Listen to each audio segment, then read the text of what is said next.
오늘 우리에게 주시는 하나님의 말씀은 구약성경 창세기 2장 4절부터 17절까지입니다. 창세기 2장 4절부터 17절까지입니다.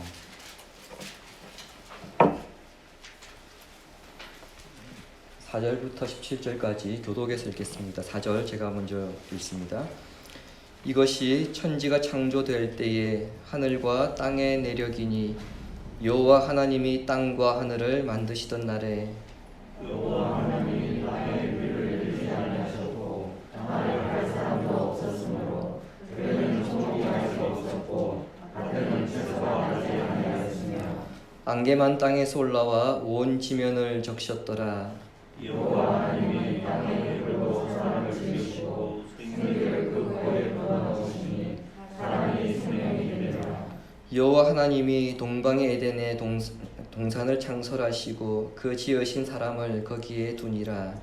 여호와 하나님이 그 땅에서 보게하러 하셨고 먹기에 좋은 나무가 나게 하시니 동산 가운데는 생명나무와 선악을 알게 나무가 강이 에덴에서 흘러나와 동산을 적시고 거기서부터 갈라져 내 근원이 되었으니 첫째 이름은 이스라엘 금이 있는 하늘과 온 땅을 불렀으며 그 땅의 금은 순금이요 그곳에는 베델리엄과 호마노도 있으며 둘째 이름은 기온이라 수소 원양을 불렀고 셋째 강의 이름은 히데겔이라 아수르 동쪽으로 흘렀으며 넷째 강은 유브라데더라. 여호와 하나님이 그 사람을 이끌어 에덴 동산에 두어 그것을 경작하며 지키게 하시고 여호와 하나님이 그 사람에게 명하여 이르시되 동산 각종 나무의 열매는 내가 임의로 먹되 선악을 알게 하는 나무의 열매는 먹지 말라. 내가 먹는 날에는 반드시 죽으리라 하시니라. 아멘. 제 형제가 미남 7녀라고 한 사실을 아시는 분은 아실 텐데요. 제가 다른 사람들에 비해서 좀 형제가 많은 편입니다. 형제가 많다 보니까 자연스럽게 조카도 많은데 올해로 이제 고2가 되는 조카가 하나 있습니다. 이 친구가 몇 년 전 저에게 이런 질문을 던졌습니다. 삼촌, 선악과가 없었더라면 애초에 죄가 생기지 않았을 텐데 하나님께서 왜 선악과를 만드셨을까요? 조카가 저에게 한 이 질문, 여러분들도 한 번쯤은 고민해보셨을 문제라고 생각합니다. 말 그대로죠. 선악과가 없었다면 아담과 하와가 당연히 그것을 따먹지 않았을 것이고요. 아담과 하와가 그것을 따먹지 않았으면 인류의 죄도 생기지 않았을 것이기 때문에 당연히 우리 또한 영원한 생명을 가지고 있었겠죠. 오늘 이 문제를 좀 살펴보려고 합니다. 결론부터 말씀드리자면 하나님께서 사람을 골탕 먹이기 위해서 선악과를 만드신 것은 아니라는 겁니다. 더군다나 우리가 계속해서 창세기 1장 1절부터 계속 지금 성경을 읽어오고 있는데 창세기 1장의 그 창조 기록에서 하나님께서 인간을 하나님의 형상대로 창조하셨죠. 그래서 인간을 존귀한 존재로 만드셨습니다. 그런 인간을 억압하기 위해서 선악과를 만드실 리는 더더욱 만무합니다. 하나님께서 천지를 창조하셨을 때에 계획이 있으셨고 그리고 질서를 따라 창조하셨다는 것을 고려한다면 이 선악과를 만드실 때에는 하나님의 어떤 뜻이 있음을 우리는 짐작할 수 있습니다. 우리는 편의상 선악과라고 부릅니다만 성경에는 선악을 알게 하는 나무 그렇게 되어 있습니다. 이 나무는 에덴 동산에 심겨져 있는데요. 4절부터 14절까지는 이 나무가 심겨져 있는 에덴 동산과 그리고 이 동산을 지키는 사람에 대한 배경을 먼저 소개하고 있습니다. 창세기 1장에 이미 그 6일간의 그 창조 기록이 있습니다만 본문 4절부터는 그 6일간의 창조 기록에 대한 부록으로 보시면 되겠습니다. 특히 6일간의 창조 기록 중에서 6째 날에 집중적으로 초점을 맞추었다고 보시면 좋을 것 같습니다.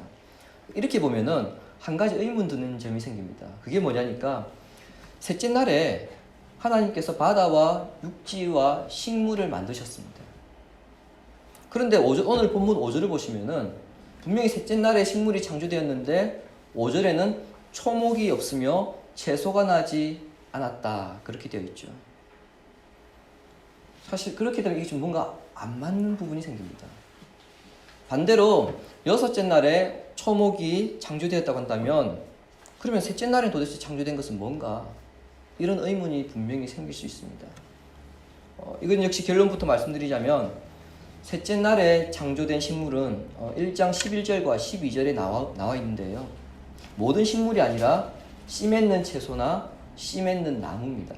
즉 스스로 번성할 수 있는 그런 식물들이 셋째 날에 창조되었고요. 본문에서 말씀하는 초목이나 채소는 사람이 경작해야만 생존 가능한 그런 식물들을 이야기합니다. 그리고 이때에는 아직 비가 내리지 않았습니다. 땅에서 물이 올라와 땅을 적시고 있을 뿐입니다. 이런 상황에서 하나님께서 인간을 창조하셨습니다. 7절을 우리 함께 읽겠습니다. 시작. 여호와 하나님이 땅의 흙으로 사람을 지으시고 생기를 그 코에 불어넣으시니 사람이 생명이 되니라. 아멘. 1장 26절과 27절, 28절에서 하나님께서 인간을 창조하신 목적에 대해서 이미 말씀하셨습니다. 본문 7절은 인간이 창조되는 과정이라고 보시면 됩니다. 다시 말씀드리겠습니다. 1장 26, 27, 28절은 인간의 창조 목적이고요. 오늘 본문 2장 7절은 인간이 창조되는 과정입니다. 우리는 여러분 사람이 그 땅에 있는 흙으로 창조되었다고 그렇게 생각하죠. 그러나 여러분 7절에서 땅의 흙이라고 번역된 이 흙의 히브리어 단어는요, 먼지 티끌입니다. 하나님께서 사람을 지으실 때에 땅에 있는 먼지, 그 티끌을 모아서 사람의 모양으로 만드셨다는 겁니다. 즉 인간의 재료가 무엇입니까? 먼지 티끌이라는 얘기입니다. 그 티끌을 모아서 지었다는 것인데 이 지었다는 것의 정확한 번역은 모양으로 만들다입니다. 자, 재료가 흙입니다. 그러면 재료가 흙이고 어떤 모양으로 만들다는 것을 우리가 다 종합해 보면은요, 모세가 히브리 백성들에게 인간이 어떻게 창조되었다? 마치 토기장이가 진흙을 이겨서 그릇을 빚어내듯이 하나님께서 인간을 굉장히 섬세하게 조심스럽게 빚어내셨다고 그렇게 지금 모세가 히브리 백성들에게 말하고 있는 겁니다. 제가 이미 지난주에 이렇게 말씀드렸습니다. 당시 사람들은 인간은 악마의 피로 만들어진 존재라고 생각했는데 모세는 뭐라고 합니까? 아니다. 인간은 세상을 창조하신 하나님께서 섬세하게 아주 조심스럽게 만들어진 아주 귀한 존재라는 것을 이야기하고 있는 겁니다. 즉 하나의 걸작품을 만들기 위해서 하나님께서 굉장히 심혈을 기울이신 존재가 누구냐? 바로 당신들이라는 겁니다. 1장에서 하나님의 형상과 그리고 지난주에 보았던 우리가 안식을 통해서 지속적으로 성경에서 강조하고 있는 것은 무엇이냐면 인간은 존귀한 존재라는 겁니다. 그 사람의 형편과 모양과 상황이 어떠하든 상관없이 인간은 존귀한 존재입니다. 이것을 성경에서 계속해서 말씀하고 있습니다. 그것에 방점을 찍는 것이 오늘 본문입니다. 흙의 먼지를 모아가지고 아주 조심스럽게 사람의 모양을 만들었습니다. 그 후에 하나님께서 친히 코에 생기를 불어넣으시자 비로소 생명이 된 것입니다. 생명이란 살아있고 호흡하는 생명체입니다. 우리가 생명이라고 하니까 굉장히 어떤 특별한 존재라고 그렇게 생각하실 수 있습니다만 여러분 생명 자체는 특별한 게 아닙니다. 왜냐하면 인간만 살아있는 게 아니고요, 인간만 숨을 쉬는 게 아니고 동물도 숨을 쉬고 있고 동물도 살아있기 때문입니다. 그럼에도 인간과 동물이 가장 큰 차이를 보이는 것은 인간은 하나님께서 코에 생기를 불어넣으실 때에 살아 숨을 쉬는 존재가 되었다는 겁니다. 이게 가장 큰 차이입니다. 인간도 하나님께서 다른 동물들처럼 그렇게 창조하실 수 있었습니다. 그럼에도 전혀 다른 과정으로 인간을 창조하신 것은 살아가면서 하나님만 의지하게 하기 위해서였습니다. 여러분, 생기는 하나님의 호흡입니다. 그 호흡이 우리 안에 있어서 우리가 숨을 쉴 때마다 하나님께서 우리와 함께 하심을 믿는 사람은, 그것을 느끼는 사람은 그 생기의 근원이 하나님께 있다는 것을 알기 때문에 하나님을 의지하지 않을 수 없습니다. 이처럼 인간은 다른 피조물들에게는 결코 찾아볼 수 없는 하나님의 호흡을 가진 영광스러운 존재입니다만, 한편으로는 인간의 재료가 무엇이었는지를 생각해 볼 때에 인간은 비천한 존재임을 다시 우리는 깨닫게 된 것이죠. 앞서 말씀드렸듯이 인간의 재료는 흙에 있는 티끌입니다. 그냥 우리가 손 위에 올려놓고 후 하면 그냥 날아가 버리고 말, 그런 먼지이고요. 정말 셀 수 없을 정도로 많이 모아야 뭔가 형태를 만들 수 있는 그런 먼지가 인간의 출발점입니다. 이것을 통해서 인간이 뭐 대단한 존재인 것처럼 느낄지 모르겠지만, 그러나 그 근본이 비천하다는 것을 깨닫고 겸손하게 살아가도록 하기 위해서 하나님께서는 우리를 흙의 먼지로 만드신 것입니다.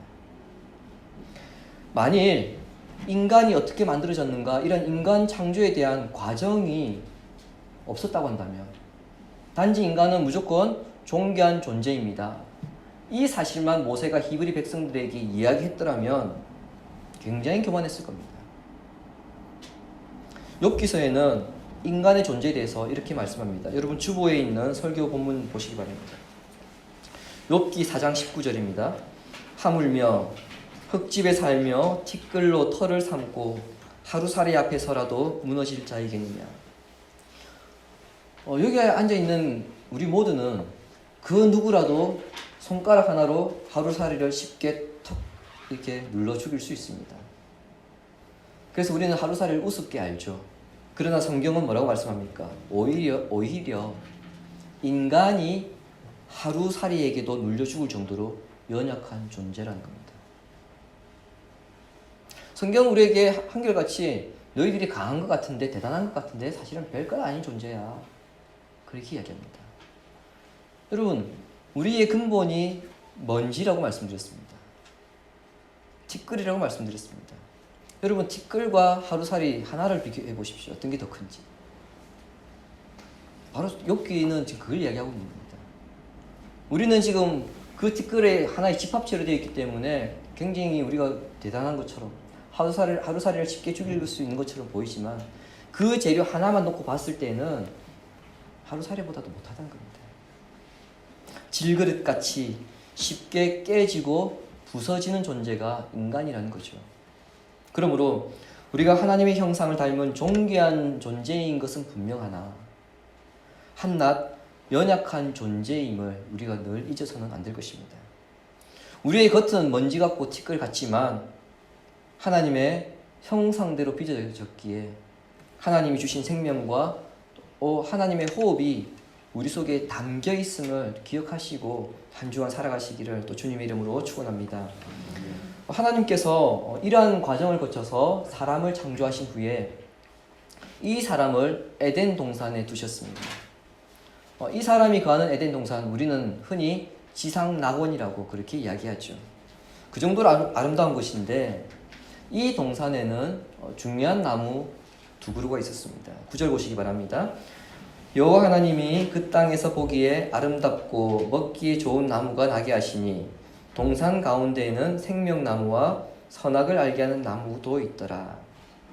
생명나무는 사람이 먹으면 영원히 살 수 있는 그 열매를 가진 나무인데, 여러분, 이것은 처음부터 인간이 영원한 존재로 창조된 것이 아니라 그 생명이 유한한 존재, 즉 생명이 제한된 존재라는 것을 의미하고 있습니다. 다르게 표현하자면 아담과 하와가 선악을 알게 하는 나무 열매를 따먹지 않았다고 해서 그들이 영원히 살 수 있었다, 그게 아니라고요. 아담과 하와가 선악과를 따먹지 않고 생명나무를 먹어야 그들이 영원히 살 수 있었다는 겁니다. 그런데 아담과 하와가 어떻게 됐습니까? 선악을 알게 하는 나무 열매를 따먹음으로써 더 이상 생명나무의 열매를 먹을 수 없었기 때문에 그들이 영생을 누릴 수 없게 된 것입니다. 두 번째, 선악을 알게 하는 나무가 있죠. 이 나무는 이름 그대로 그 열매를 먹을 때에 선과 악을 알게 된다는 것인데, 여기서 말하는 선악과가 무엇인가? 이것 때문에 교회 역사에 있어서 굉장히 오랜 시간 동안 많은 논쟁이 있었습니다. 가장 보편적으로 받아들이고 있는 것은 도덕적인 자율권, 도덕적 판단권을 가리킨다고 그렇게 봅니다. 선과 악을 결정하는 분별력이라는 거죠. 즉, 무엇이 옳고 무엇이 그르다, 무엇이 선이고 무엇이 악이다, 이걸 분별하는 이것을 우리가 선과 악이라고 이야기합니다. 이렇게 중요한 두 그루의 나무를 비롯해서 각종 나무들과 동물들이 모여있는 에덴 동산을 15절에 보시는 것처럼 하나님께서 사람을 두셔서 그 사람으로 하여금 그 동산을 경작하게 하시고 지키게 하셨습니다. 이 사람을 여러분 우리는 뭐라고 부릅니까? 아담이라고 부르죠. 근데 여러분, 창세기 1장부터 여러분 창세기 2장까지 하나님께서 이 사람을 지어놓고 내가 이 사람을 아담이라 부르겠다, 혹시 그 표현 찾아보십시오. 없습니다. 사람이 진흙으로 지어졌다고 제가 말씀드렸습니다. 이 진흙이 히브리어로 아다마입니다. 아다마. 사람이 진흙에서 왔다고 해서 사람을 아담이라 부릅니다. 그리고 그 아담을 우리는 또 남자 하와의 남편 아담이라고 부릅니다. 즉 하와의 남편 이 아담의 이름은 어디서 왔습니까? 아담에서 왔고요. 사람에서 왔고요. 이 사람은 진흙 아다마에서 온 겁니다. 히브리어에는 여러분 사람을 전부 아담으로 표현했습니다. 아담도 아담으로 표현했습니다. 그래서 성경을 읽어가면서 문맥상 이건 사람이고 이거는 아담이야, 그렇게 구분해야 되는데 여러분 히브리어 성경은 안 읽으시니까 우리 한글 성경에 그게 구분 잘 되어 있습니다. 그래서 그 부분은 너무 신경 쓰지 마시고 그냥 쭉 읽으시면 되겠습니다. 아무튼 인간이라고 하는 표현을 쓸 때마다, 하와의 남편을 부를 때마다 사람은, 그리고 아담은 자신의 근본이 흙이라는 것을 늘 기억해야 했던 것입니다. 이 사실을 분명히 기억해야 자신의 정체성을 잊어버리지 않고, 그렇게 할 때에 하나님께서 에덴 동산에 자신을 두신 목적을 이룰 수 있습니다. 하나님께서 아담을 에덴 동산에 두신 목적이 15절에 나와 있습니다. 우리 15절은 함께 읽도록 하겠습니다. 여호와 하나님이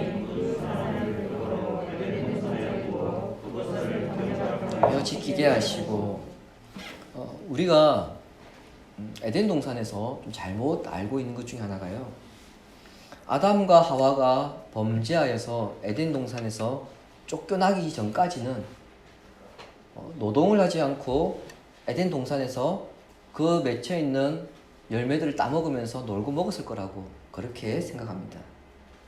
그러나 본문 15절은 이미 범죄하기 이전에 일을 해야 하는 것이 아담의 의무라고 밝히고 있습니다.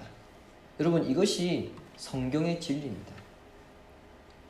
사람이 동산을 경작하고 가꾸려면 당연히 노동을 해야 됩니다. 우리는 범죄했기 때문에, 아담과 하와가 범죄해서 에덴 동산에서 쫓겨났기 때문에 그때부터 노동을 했다라고 생각합니다만, 그것은 그렇게 생각하게 되면은 노동을 벌로 규정하게 됩니다.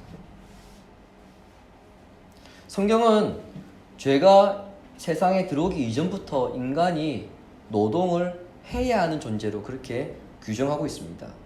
그렇게 볼 때에 육체의 노동은 죄와 상관이 없고요, 오히려 노동은 벌이 아니라 신성한 것임을 우리가 알 수 있습니다. 이 땅의 지상낙원이라고 불리는, 완벽한 곳이라 불리는 그 에덴에서조차도 인간이 노동을 해야 했습니다. 자, 그렇다면 여러분, 이것은 오늘날 우리에게도 중요한 교훈을 던져줍니다. 오늘 우리가 살고 있는 시대는 경제를 굉장히 중요하게 여기는 시대입니다. 그래서 경제적 논리를 따지죠. 적게 일하고 많이 받는 것, 이것을 강조합니다. 가급적 일하지 않고 돈을 많이 버는 사람을 우리는 능력 있는 사람이라고 이야기합니다. 그러나 노동은 하나님께서 인간에게 내려주신 특권이고 축복이기 때문에 일을 하지 않으려고 한다는 것은 오히려 이 특권을, 이 축복을 포기한 것입니다. 특히 교회 일을 빌미로 해서 자신의 해야 할 일을 하지 않으려 한다든지 또는 적게 하려 한다는 것, 이건 역시 우리가 말씀을 온전히 이해하지 못하기 때문에 일어나는 현상이라 볼 수 있습니다. 지난주에도 우리가 보았지만 7째 날에 안식하기 위해서는 6일 동안 힘써 일해야 됩니다. 이것은 여러분 십계명에서도 분명히 말씀하고 있습니다. 주부의 성경 관련 구절 보시기 바랍니다. 십계명 4계명이 기록된 출애굽기 20장 8절 9절입니다. 안식일을 기억하여 거룩하게 지키라. 엿새 동안은 힘써 내 모든 일을 행할 것이나. 7째 날에 안식을 누리기 위해서 전제가 있습니다. 그게 뭡니까? 그 전 6째 날까지는 힘써 일하라는 것입니다. 이 연장선상에서 바울도 권면했습니다. 데살로니가 후서 3장 10절입니다. 이것은 우리 같이 읽겠습니다. 우리가 너희와 함께 있을 때에도 너희에게 명하기를 누구든지 일하기 싫어하거든 먹지도 말게 하라 하였더니. 데살로니가 교회에 잘못된 종말론이 들어왔습니다. 주님이 곧 오신다는 것이었습니다. 여러분 혹시 그 1992년에 10월 28일 어떤 일이 일어났는지 아십니까? 1992년 10월 28일 그 당시 사회적으로 다미 선교회가 굉장히 시끄러웠습니다. 10월 28일 날 예수님 재림하신다 해가지고 다미 선교회에 소속된 그 신도들에게 재산 다 갖다 바치게 하고 모든 것을 정리하게 하고 다 교회당에 모여 있었습니다. 그리고는 여러분 TV에서 뉴스에서 찾아갔습니다. 과연 주님 오시는가 안 오시는가? 그날 오셨습니까? 안 오셨습니다. 만약 오셨으면 우리가 이 자리에 이렇게 앉아 있을 수가 없죠. 안 오셨습니다. 데살로니가 교회도 그런 생각이 있었습니다. 주님이 곧 오시기 때문에 지금 우리가 일하는 게 무슨 소용이 있느냐, 이런 잘못된 신앙이 있었던 겁니다. 그러나 바울은 분명히 가르칩니다. 주님이 언제 오시든 상관없이 주님께서 오시는 날까지 자신에게 주어진 일은 계속해서 해나갈 것이며, 설령 그 일을 하기 싫다면 그 사람은 먹지도 말라. 먹을 자격이 없다는 겁니다. 이렇게 볼 때에 과연 그리스도인들이 복권을 하는 것이 옳은가? 사실 이 문제도 우리는 고민을 해야 됩니다. 이 설교를 들으시는 분들 가운데 로또를 하시는 분들이 계실지 모르겠습니다만, 성경은 여기에 대해서 어떻게 이야기할까요? 성경이 기록된 시대에는 여러분 복권이 없었습니다. 그래서 복권을 해라 마라 거기에 대한 명시가 안 되어 있습니다. 그럼 어떻게 해석할까요? 하지 말까요? 할까요? 복권을 재미로 한두 번 하는 것, 그것을 가지고 당신 왜 그렇게 삽니까? 그것은 죄입니다. 이렇게 말하지 못합니다. 그런데요, 그 로또에 집중을 해서 이것 하나로 내 인생을 완전히 바꾸겠다, 그렇게 목숨을 거는 분들에게는 성경이 아주 중요한 교훈을 들려줍니다. 잠언 28장 20절입니다. 같이 읽습니다. 충성된 자는 복이 많아도 속히 부하고자 하는 자는 형벌을 면치 못하리라. 아멘. 충성된 자라고 하는 것은 하나님과 이웃에 대해서 자신에게 주어진 의무를 성실하게 이행하는 사람입니다. 주어진 환경 속에서 묵묵히 최선을 다하는 사람입니다. 이 사람이 충성된 자입니다. 반면에 속히 부하고자 하는 사람은 어떤 사람인가? 일확천금을 노리며 그 목적을 위해 성실히 일하기보다는 부정직한 행동을 일삼는 사람입니다. 수단과 방법을 가리지 않고 부를 얻는 데만 집중하게 되면 여러분 결국에는 심각한 범죄에 이르기 때문에 하나님의 징벌을 받을 수 없다는 것입니다. 여러분 혹시 로또에 당첨된 사람들의 이야기를 들어보셨습니까? 그 이후의 이야기. 신문이나 뉴스에도 종종 나오거든요. 로또에 당첨된 사람들이 여러분 정상적인 삶을 살아가던가요? 오히려 시간이 지나서 신용불량자가 된 이야기들이 더 많습니다. 여러분 우리가 얼마를 버느냐가 중요한 게 아니고요. 과연 그 사람이 그 돈을 쓸 수 있는 지혜가 있고 능력이 있느냐, 사실 이것은 더 중요하게 여겨야 됩니다. 여러분 자녀들에게 아직 돈 쓸 준비가 안 되었는데 그 자녀들에게 30억, 40억, 50억을 갖다 주십시오. 그 자녀가 어떻게 되겠습니까? 마찬가지입니다. 그것은 비단 자녀들에게 해당되는 것도 아니고 성도들에게도 동일하게 해당되는 얘기입니다. 우리가 그것을 어떻게 써야 될지 준비가 안 된 상황에서, 그 돈의 가치를 모르는 상황에서 무조건 큰 돈을 번다고 해서 그것이 우리 인생에 안락을, 평안을, 기쁨을 가져다 주는 것 아니라는 거죠. 그 순간 기뻐할 수 있습니다. 그러나 시간이 지나서 오히려 그것 때문에 더 고통스러움을 많이 보게 되어지죠. 아담 역시 하나님께서 맡겨주신 에덴 동산을 성실하게 관리해야 합니다. 그러나 이 동산을 관리해야 함에 있어서 명심할 두 가지 명령이 있었습니다. 첫 번째는 16절입니다. 하나님이 그 사람에게 명하여 이르시되 동산 각종 나무의 열매는 네가 임의로 먹되. 첫 번째 명령 그렇게 어렵지 않죠. 긍정적인 명령입니다. 아담이 노동을 합니다. 그러면 그 노동의 대가를 취할 때에 동산에 있는 각종 나무의 열매는 마음껏 먹으라는 겁니다. 여기에는 여러분 생명나무도 포함되어 있습니다. 앞서 말씀드렸듯이 인간이 하나님의 형상으로 창조되었다고 해서 그 생명이 무한한 존재, 영원히 살 수 있는 존재가 아니었기 때문에 아담은 이 생명나무의 열매를 먹어야 했습니다. 하나님께서 이것을 허용하신 겁니다. 두 번째 명령입니다. 17절. 선악을 알게 하는 나무의 열매는 먹지 말라. 이것을 네가 먹는 날에는 반드시 죽는다. 두 번째 명령은 첫 번째 명령과 다르게 부정적인 명령입니다. 그래도 여러분 크게 어렵지 않죠? 항상 기억해야 되는 명령입니다. 선악을 알게 하는 나무의 열매는 먹지 말라. 하나님께서 선악을 알게 하신 나무의 열매를 금하신 것은 선과 악을 판단하는 것이 하나님의 영역이기 때문입니다. 3장에서 나중에 이제 우리가 다다음 주 3장에서 보게 되겠지만 선악과를 따먹고 난 다음에 하나님께서 아담에게 물으셨습니다. 아담아, 네가 그것을 왜 먹었느냐? 그랬을 때 여러분 아담이 뭐라고 대답했습니까? 하나님, 제가 잘못했습니다. 그렇게 대답하지 않았습니다. 저 여자가 저에게 줘서 제가 먹었습니다. 그래서 하나님께서 여자에게 묻습니다. 너는 왜 먹었니? 그랬더니 여자가 뭐라고 말합니까?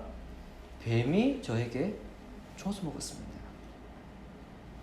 아담은 하와에게, 하와는 뱀에게 지금 책임을 계속해서 전가시키고 있습니다. 이것은 여러분 나는 죄 없고 너는 죄 있다예요. 다르게 표현하자면, 즉 나는 죄가 없고 네가 죄가 있어. 이것은 성각을 누가 판단한다는 얘기인가요? 자기가 지금 판단한다는 얘기예요. 자, 여러분 이 문제는 인간이 할 수 있는 게 아니라 전적인 하나님의 권한이고 하나님의 영역인데, 선악과를 따먹은 후에 이와 같은 일들을 누가 하고 있느냐? 계속해서 인간이 하고 있음을 우리가 보게 되십니다. 먹어서는 안 되는 선악과를 에덴 동산에, 그것도 중앙에 심어 놓으신 것은 인간에게 죄가 무엇인지를 알려주기 위해서가 아니고요, 아이러니하게도 인간을 축복하기 위해서였습니다. 무슨 뜻이냐? 제가 설교 초두에 말씀드렸던 그 주제로 이제 그 질문으로 다시 넘어가죠. 하나님께서 선악과를 주셨습니다. 우리는 지금 이 선악과에만 초점을 맞추고 있습니다. 근데 여러분 동산 중앙 정말 한가운데에 뭐가 있느냐? 생명나무가 있었고요, 그 옆에 선악과가 있었습니다. 근데 우리는 지금 어디에 초점 맞추고 있습니까? 한 정중앙에 있는 생명나무가 아니라 그 옆에 있는 선악과에 계속 그것만 보고 있습니다. 즉 인간에게는요, 생명나무와 그리고 그 옆에 있는 선악을 알게 하는 나무의 열매를 따먹을 수 있는 선택권이 있었습니다. 이 선택권을 우리가 좀 어려운 말로 자유의지라고 합니다. 다른 말로 선택의 자유라는 거죠. 자유의지는 인간만이 누릴 수 있는 특권입니다. 그래서 이 자유의지를 사용함으로써 우리는 악을 선택하지 않고 선을 선택하여서 영원한 생명을 얻을 수 있기 때문에 이것은 축복인 것입니다. 하나님과 인간이 사랑할 수 있는 것은 바로 이 자유의지가 있기 때문입니다. 만일 이 자유의지가 없다? 그러면 사랑도 있을 수 없습니다. 여러분, 로봇과 인간이 사랑할 수 있나요? 로봇과 인간은 사랑할 수 없습니다. 왜입니까? 로봇에게 자유의지가 없기 때문입니다. 이처럼 일방적인 관계에서는 사랑이 일어나지 않습니다. 결국 선악과는 하나님께서 우리에게 인간을 괴롭게 하기 위해서 만드신 것이 아니라 인간의 자발적인 순종을 통하여서 인간을 축복하기 위해서 하나님께서 만든 것임을 우리가 알 수 있습니다. 주님이 사랑하신 시내가 시민 가족 여러분, 예전에 법률 드라마를 보면서 이런 대사가 있었는데요. 그 대사가 제 가슴에 그냥 꽂혀버렸습니다. 사람이 100명이면 정의도 100개다. 여러분 혹시 동의하십니까?